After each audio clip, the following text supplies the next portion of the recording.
Imagine that the ocean has taught you some things about yourself. Yes, it has. And probably the biggest one is how to deal with my fear because everything scares the crap out of me. I mean, literally, I'm afraid of everything. And yet I'm still out here doing it. And I've just learned to cope with my fears. But they're not totally unjustified. The first time we tried to cross the Atlantic, our very first ocean passage, have you seen the movie A Perfect Storm? Yes, I have. Oh, So we got caught in that scenario. that's scary. So Oh, it was beyond scary. We had gotten across the Gulf Stream and we had a weather router working with us, and he's the one that told us to go ahead and cross, and once you get across, we'll be fine. And that was absolutely untrue. Two storms came through and compressed.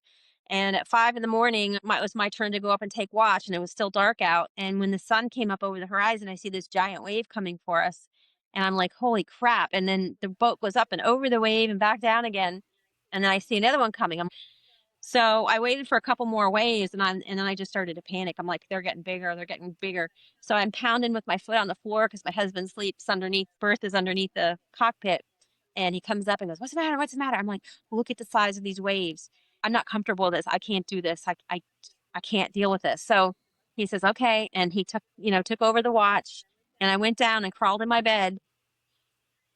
And as the waves compressed, they started breaking on the bow of our boat. And I have portholes on each side of our bedroom, and I could see white water on both sides, which meant we were submarining. We were actually getting covered by these waves that were breaking on the.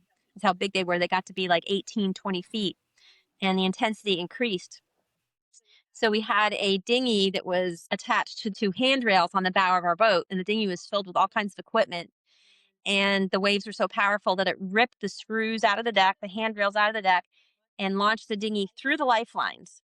So now the dinghy is hanging off the side of the boat and it's pounding against the boat and it's still attached to the mast. And it's threatening to demast our boat. So Dan screamed for me and I had to go up and he had to clip into the lifelines and go out on deck to cut it free. And the moment he cut it free, I saw how quickly that craft disappeared. It was like in the blink of an eye. And I thought to myself, if he goes in, I'm just going with him because I am not going to be on this boat by myself. I will jump into the ocean before I stay on this boat by myself. And it just was absolutely terrifying. So finally, we called somebody on land, my cousin, who was a sailor. And he goes, "You have to get off the Atlantic now." So we turned the boat, changed the sails, and started heading back towards the US. And the moment we did, the sun came out, the clouds parted, the winds went down, the waves went down to like 9, 10 feet, and a pod of dolphins came Oh, and started splashing and playing around our boat.